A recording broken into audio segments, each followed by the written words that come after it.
A ideia de que um super-herói só é tão bom quanto seu vilão não possui exemplo melhor para o debate do que o Batman. Criado nos anos 30 por Bob Kane e Bill Finger, o Homem-Morcego consolidou uma trajetória invejável nos quadrinhos e em outras formas de arte e mídias do entretenimento. Com uma mitologia rica, que já passou pelas mãos de diversos artistas e que já passeou pelas mais diversas interpretações, desde a humorada versão camp da série de TV até o padrão sombrio e realista que segue como mais apreciado pelos fãs. No entanto, não dá para negar que um dos grandes chamativos das histórias do Batman está na sua coleção invejável de arqui-inimigos, surgidos tanto nos quadrinhos como em filmes, séries, animações e videogames. Desde os mais clássicos e populares como Pinguim, Charada, Duas Caras e Bane, até os mais modernos e obscuros como Victor Zsasz, o Ventríloco e a Corte das Corujas. O Homem-Morcego certamente tem uma das listas mais ricas de antagonistas entre os super-heróis dos quadrinhos, e é admirável que, com tantos inimigos insanos para lidar, ainda exista uma Gotham City para o vigilante proteger.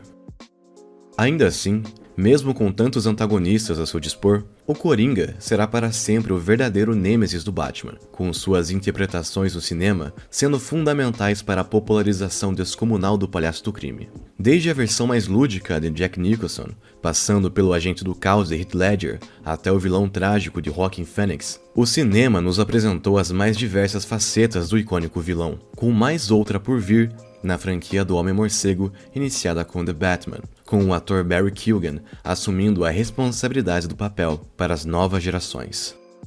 Todas essas versões foram essenciais para a presença do Coringa como parte integrante da cultura pop moderna, graças, sobretudo, às performances sublimes de seus intérpretes. Porém, foi somente na versão de Joaquin Phoenix que o personagem deixou de ser uma pedra no sapato do Homem-Morcego para estrelar uma produção própria, que retém os principais elementos dos quadrinhos, mas que foi beneficiada pela visão particular do roteirista e diretor Todd Phillips. Graças a isso, o filme foi uma das produções mais rentáveis de 2019, sendo o primeiro título com classificação indicativa para maiores de 18 anos a ultrapassar a marca de $1 bilhão nas bilheterias. O filme rendeu o primeiro Oscar de melhor ator para Joaquin Phoenix, e mesmo com a crítica se mostrando divisiva, em face de sua violência quase enaltecida e de sua abordagem sobre a loucura e distúrbios mentais, o público recebeu a obra de braços abertos.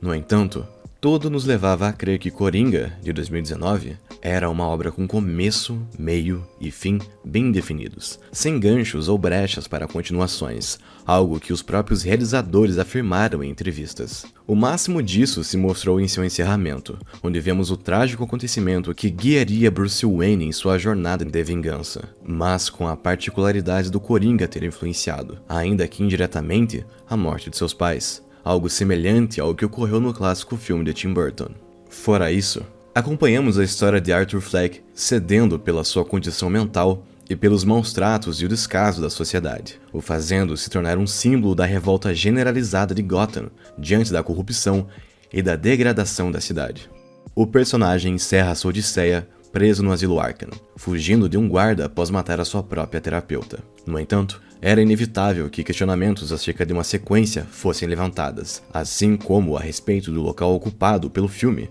na turbulenta construção do universo expandido da DC Comics. Ao que tudo indica, Coringa se passa em um universo paralelo e sem conexões nem com Batman de Ben Affleck, nem com a recente versão de Robert Pattinson, o que se mostra ao mesmo tempo uma bênção e uma maldição, visto que o filme só evidencia a falta de coesão entre as novas produções da Warner, mas permite aos realizadores a liberdade criativa para desenvolver uma franquia própria. E no caso de Coringa, isso veio a se concretizar quando o diretor Todd Phillips anunciou em suas redes sociais que a sequência seria realizada sob o título de Joker, Folie à Deux, em tradução livre, Coringa, Loucura a 2. Termo médico utilizado por pessoas que possuem algum tipo de laço afetivo e que compartilham distúrbios mentais. Traz de volta o diretor, que redigiu o texto novamente em parceria com Scott Silver, além do retorno da estrela do filme, Joaquin Phoenix, que em entrevistas anteriores havia comentado sobre o potencial de uma sequência e as possibilidades de levar seu personagem em novos caminhos. Apesar da notícia ter sido recebida de maneira calorosa, a próxima informação sobre o filme teve uma recepção mista. De acordo com os realizadores, a sequência será um filme musical, Considerando que o longa anterior foi um drama com elementos de horror e thriller psicológico para retratar a queda gradativa do personagem, o que podemos esperar de sua sequência? Além do retorno de Todd Phillips e Joaquin Phoenix, o filme traz mais uma adição de peso na forma da cantora e atriz Lady Gaga, que irá interpretar ninguém menos do que Harley Quinzel, a Arlequina, originalmente vivida pela atriz Margot Robbie no DCU. A adição de Lady Gaga reforça ainda mais a nova abordagem do diretor para a sequência, e podemos esperar por números musicais que irão tirar proveito das habilidades de canto e dança da dupla protagonista, sobre o conceito da relação doentia e abusiva de ambos. Ainda sobre o elenco, também tivemos a confirmação da atriz Zazie Beetz, que interpretou a personagem Sophie Dumond no filme anterior, interesse amoroso do protagonista, e que, como revelado ao longo da obra, reforça a insanidade crescente na mente de Arthur Fleck. A sequência pode ser a oportunidade de dar maior participação para a personagem e propiciar um triângulo amoroso entre ela, Arthur e Arlequina, com consequências ainda mais drásticas e trágicas.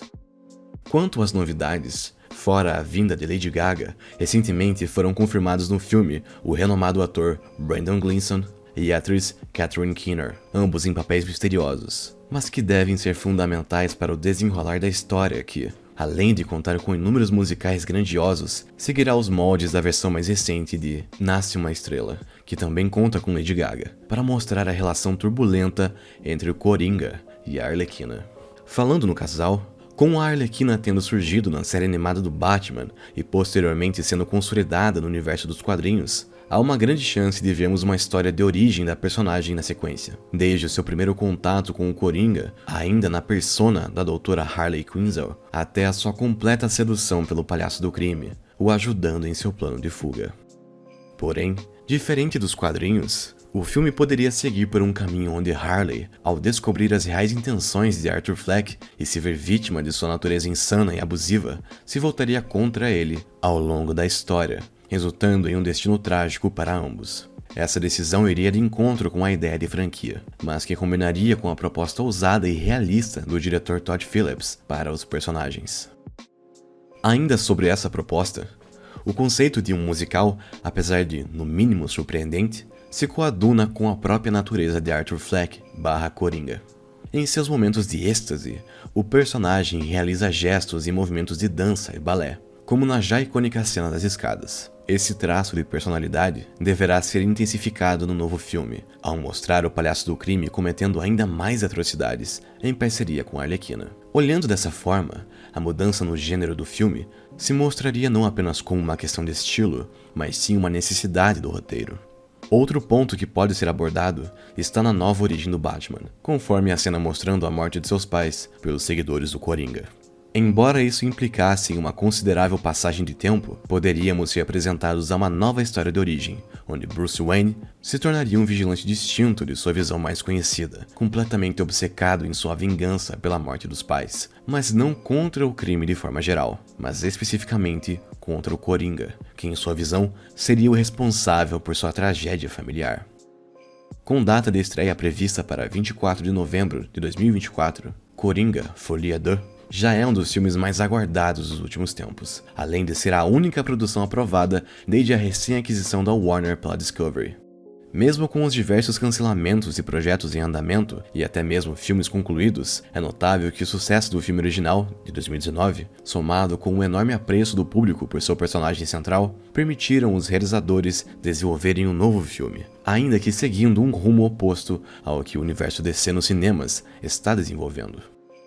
Maiores detalhes sobre a trama, personagens e elenco devem surgir ao longo desses quase 2 anos de espera, mas sua existência é certamente uma vitória para os fãs de quadrinhos, fãs do filme original e para aqueles que buscam por maior ousadia e originalidade em filmes de super-heróis. Resta saber se a continuação inesperada, e para alguns indesejada, de Coringa, será capaz de causar um impacto cultural tão relevante quanto o excelente filme original de 2019. Que 3 anos depois, ainda suscita debates sobre violência, distúrbios mentais e o caminho pessimista que a humanidade vem trilhando a cada ano que passa. Será Coringa, Folie à Deux, capaz de fazer justiça a tamanho legado?